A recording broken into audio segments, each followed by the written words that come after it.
وتعز من تشاء وتذل من تشاء.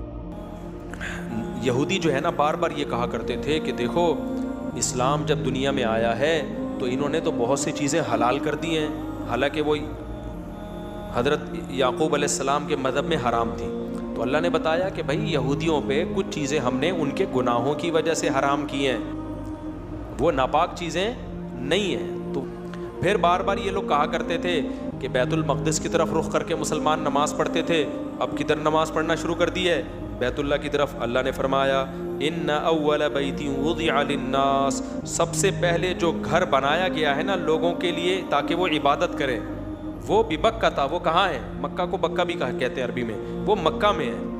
تو بیت اللہ سب سے پہلا گھر ہے جو اللہ نے بنایا. یہاں مجھے ایک بات یاد آئی، سعودی عرب میں ایک صاحب بتا رہے تھے ہمارے ایک رشتہ دار اللہ سے دعا مانگ رہے تھے، اللہ مجھے کوئی گھر دلا دے، تو بھی بغیر گھر کے نہیں ہے. صحیح. دیکھو کیسے کیسے لوگ واسطے دیتے ہیں نا اللہ کو. یہ تو اللہ ہو کے بھی تجھے زمین پہ اپنا گھر چاہیے. بات بالکل ٹھیک کی ہے. میں نے کہا لیکن اس میں ایک چیز ایڈ کر لو کہ اللہ ہمیشہ سے ہمیشہ رہے گا، اس لیے اللہ کو کرائے کے گھر کی ضرورت نہیں، اللہ کو اپنے گھر کی ضرورت ہے. اس لیے اللہ نے کرائے پہ گھر نہیں لیا.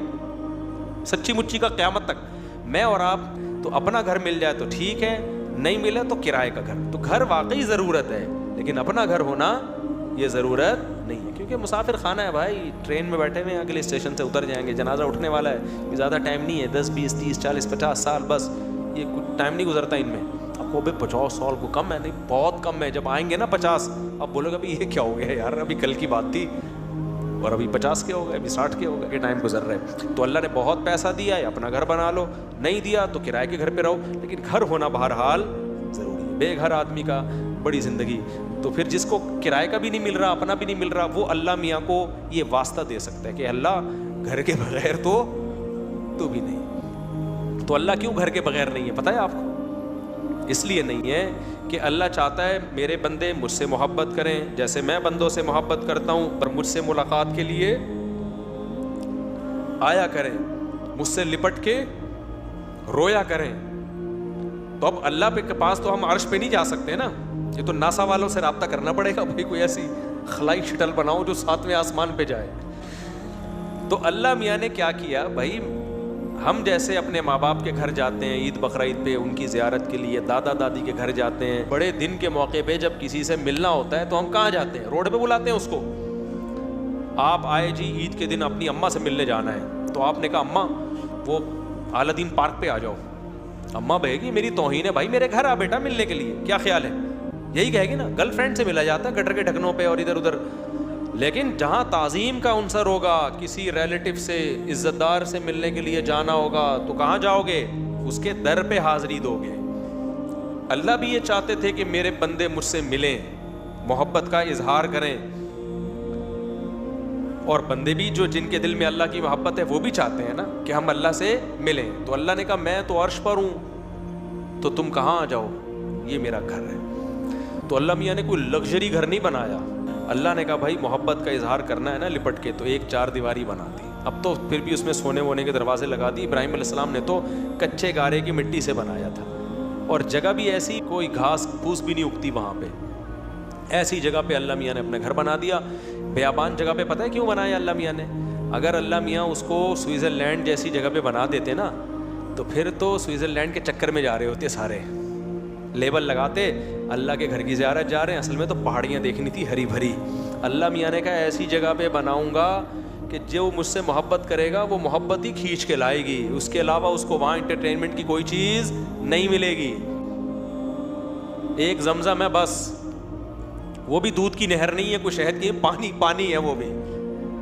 تو اب لوگ وہاں جاتے ہیں. اللہ کا گھر ہے جو مکہ میں ہے، سب سے پہلا گھر. وہ کسی عارضے کی وجہ سے بیت المقدس بنا دیا تھا اللہ نے، کیونکہ ابراہیم علیہ السلام کی اولاد میں جتنے پیغمبر نبی کے علاوہ آئے، اسماعیل علیہ السلام کے علاوہ، وہ سارے بیت المقدس میں آئے ہیں. تو اس لیے اس وجہ سے اللہ نے کیا کر دیا کہ چلو جی وقتی طور پر بیت المقدس ہے، وہیں جو ہے نا رخ کر کے نماز پڑھو گے. لیکن اصل کیا ہے تھا؟ اللہ کہتے ہیں اصل تو یہ تھا، بیت اللہ تھا.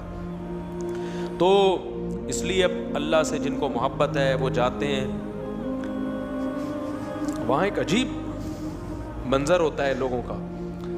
تو کیسے یہ جو ملتزم ہے یہاں لپٹتے ہیں، کیسی روح کو تسکین ملتی ہے کہ نہیں ملتی؟ تو یہ اللہ کا ہم پر بہت بڑا احسان ہے. چلو جی اب اس کے گرد چکر لگاؤ، گھومو. اور ایک انتہائی افسوس کے ساتھ اب لوگوں میں عبادت میں روحانیت ختم ہو رہی ہے.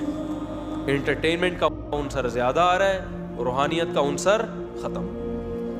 یہ دو بہت بڑی عبادتیں ہیں عمرے میں، طواف اور سعی. اس میں باتیں کرنا، سیلفیوں کی طرف توجہ دینا. دیکھو جب آپ اپنے دل سے کسی کام کی عظمت کو ختم کر دو نا اور انٹرٹینمنٹ بنا لو اس کو، اس کا سب سے پہلا وبال پتہ ہے کیا آتا ہے؟ پھر دوبارہ کبھی بھی آپ وہ عبادت کرو گے اس میں آپ کو روحانی لذت محسوس نہیں ہوگی. اور آسان مثال دیتا ہوں، مسجد میں ہم آتے ہیں، ایک الگ سے احترام ہوتا ہے نا مسجد کا ذہن میں. کیا خیال ہے کہ بھائی گالی نہیں دینی، شور شرابہ نہیں کرنا، تمیز سے بیٹھنا ہے، ہوتا ہے نا احترام. لیکن اگر کچھ دنوں کے لیے اللہ نہ کرے مسجد کو ہوٹل کا ماحول بنا دیا جائے، آپ آ رہے ہو، چائے پی رہے ہو، میز کرسیوں پہ پان گٹکے چل رہے ہیں، تو مسجد کا تقدس ہمیشہ کے لیے آپ کے دل میں ختم.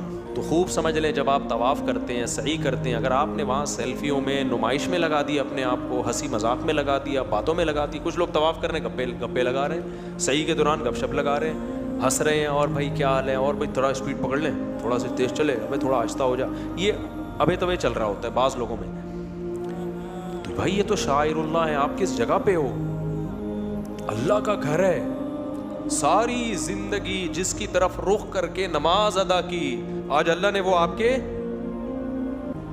سامنے رکھ دیا. وہ تو اللہ کو اس دنیا میں اپنی یعنی دنیا کی آنکھوں سے دیکھنا ممکن نہیں ہے، تو اللہ نے کیا کر دیا؟ میرا گھر ہے. تو کتنی بڑی جگہ ہے. اور پھر صفا اور مروہ کی سعی من شعائر اللہ. یہاں حضرت ابراہیم کی زوجہ نے ایک بہت بڑی قربانی دی تھی. ابراہیم علیہ السلام اپنی زوجہ کو ایسی جگہ پہ چھوڑ کر آ گئے، کوئی گھاس کا تنکا بھی نہیں ہے. کتنی بڑی قربانی ہے. کہاں سے اونٹ پہ چل کے آئے ہوں گے ریگستانوں کو کراس کر کے. آپ دیکھ لو ذرا بیت المقدس سے سفر ذرا دیکھو آپ. شام سے سفر، شام سے ہوتے ہوئے آئے یہاں پر مکہ، ریگستان ہے لمبے لمبے. زوجہ بار بار پوچھ رہی ہے کہاں لے جا رہے ہو اور چھوڑ کے آ رہے ہو ہمیں. جب کئی بار پوچھا، پھر پوچھا بتائیں اللہ کے حکم پہ کر رہے ہیں، اور فرمایا ہاں. تو حضرت حاضر نے فرمایا اذا لا یضیعنا، پھر اللہ ہمیں ضائع بولو نہیں کرے. کیسا توکل پیدا ہوتا ہے یار. اور قربانی ہی اللہ چاہتے ہیں بھائی. کتنی بڑی یادگار ہے. پھر وہاں حضرت حاجرہ کا اللہ کو دوڑنا کتنا پسند آیا، کیونکہ قربانی دی ہے نا، اللہ قربانی مانگتا ہے. آج ہمارے زندگی میں قربانی کوئی اللہ کے لیے نہ پسینہ بہاتے ہیں، خون تو بہت دور کی بات ہے، فجر کی نماز نہیں پڑھی جاتی آج نیند قربان کر کے. اس قربانی کی اللہ نے کیسی قدر کی ہے. عورت اپنے بچے کو بھوکا پیاسا برداشت کر سکتی ہے؟ بچہ ایڑیاں رگڑ رہا ہے، رو بھی رہی ہیں، پریشان بھی ہیں، اللہ سے شکایت نہیں ہو رہی کہ اللہ یہ تو نے کیا کر دیا ہمارے ساتھ. آج تھوڑا سا دین پہ چلتے ہیں، ذرا سی قربانی آئے تو اسلام کو، مولویوں کو، شریعت کو برا بلا کہنا شروع. ابے ان مولویوں نے یہ کر دیا، ابے اللہ نے میرے ساتھ یہ کر دیا. بچہ قحط سے مر رہا ہے، بھوک پیاس سے، دوڑ رہی ہیں، جو ان کے بس میں ہے وہ کر رہی ہیں. زبان سے کوئی اللہ کے خلاف شکایت، کتنی مشکل ہے. تھک جاتا ہے آدمی اچھا خاصا صفا مروہ کی صحیح میں. اور اب تو کافی حد تک پلین ہو گیا، پہلے تو پہاڑ پہ چڑھنا، پہاڑ پہ اترنا ایسے تھا. کتنا بڑا واقعہ ہوا ہے. اور اس کو کیا بنایا جا رہا ہے؟ انٹرٹینمنٹ. سیلفی نہ کہیں فوت ہو جائے اپنے گھر والوں. بھائی بعد میں بنا لینا سیلفی، ہم منع نہیں کر رہے، ایک یادگار رکھ لینا اپنے پاس. عبادت کو فوکس کرو، وہ دل میں استحضار رکھو. ہاں دوڑو نا. دیکھو اسلام کی ساری عبادتوں میں وقار ہے. حدیث میں آتا ہے جماعت نکل بھی رہی ہو نا، دوڑ کے مت آؤ مسجد میں، کیونکہ یہ وقار کے خلاف وقار ہے. وہاں کیا ہے؟ اس وقار کو ایک طرف رکھ دو. کتنے بڑے بڑے بزرگ، پیغمبر، سب وہاں کیا ہوئے ہیں؟ ایک حد تک چلتا ہے، فوراً اللہ کی طرف سے آرڈر ہوتا ہے اب چلنا نہیں ہے، اب کیا کرنا ہے؟ یہاں سے دوڑنا ہے. بہت بڑا سبق مل رہا ہے ہمیں اس واقعے سے، بہت بڑا سبق. یہ کیسی بات؟ کوئی غیر مسلم دیکھے یار یہ کوئی عبادت ہے؟ نماز عبادت سمجھ میں آتی ہے, رکوع کر رہے ہو, سجدہ کر رہے ہو, قرآن پڑھ رہے ہو, سمجھ میں آتا ہے نا, روزہ رکھ رہے ہو, یہ کیا عبادت ہے دوڑ رہے ہو؟ اللہ نے کہا نہیں, میں نے عبادت کو کیا کر دیا ہے, اس کا فلسفہ ہی چینج کر دیا. عبادت جو میں کہوں گا وہ کرنا پڑے گا. حدیث میں آتا ہے کہ نبی صفا اور مروہ میں جو پہاڑیوں پہ بہت لمبی دعائیں مانگا کرتے تھے, بہت زیادہ, کیونکہ یہ دعا کی قبولیت کا موقع ہے, واقعہ ہوا تھا یہاں پہ, اس کا واسطہ اللہ کو دیا جا سکتا ہے. لیکن ایک وہ بھی ایک انٹرٹینمنٹ سے بن گئی ہے. عمرے میں بھی مجھے تو, میں چونکہ اب عام دنوں میں تو میں جب عمرے پہ جاتا ہوں تو منہ چھپا کے جاتا ہوں, لیکن احرام میں تو منہ نہیں چھپایا جا سکتا نا. تو طواف کے دوران لوگ آ کے تنگ کر رہے ہوتے ہیں, اور مفتی صاحب, میں نے کہا تم, غصہ آتا ہے پھر مجھے, یار تم اللہ کے گھر میں آئے ہو, مفتی صاحب کو دیکھنے کے لیے آئے ہو تم یہاں پہ, کتنی افسوس کی بات ہے. جب طواف کر رہے ہو, تمہیں ایک مشہور آدمی نظر آیا تو اللہ کو دیکھنے کے بجائے کہاں دیکھ رہا ہے, مفتی صاحب کو. بعد میں مل لینا, بعد میں اگر مفتی صاحب مارکیٹ سے شارٹ ہو گئے تو کوئی بات نہیں, ابھی کس کو فوکس کرو. ہاں تھوڑا سلام کر لیا, ہیلو, بس اتنا کافی ہے. اس وقت سیلفیاں طواف کے دوران لینے کی کوشش, یہ بہت غلط حرکت ہے. صفا مروہ میں بھی, تو حج میں تو اور زیادہ ہے, حج میں رمی بھی ہے. پھر طواف زیارت ہے. طواف زیارت کا کیا مطلب ہے؟ بقرعید کے دن طواف. یہ عام طوافوں جیسا طواف نہیں ہے, کیونکہ بقرعید میں جو طواف ہوتا ہے نا, وہ ہے اصل وہ طواف جو بیت اللہ کی وجہ سے ہم پہ واجب ہوتا ہے. وہ اللہ نے 3 دن رکھا ہے بقرعید کے 3 دنوں میں.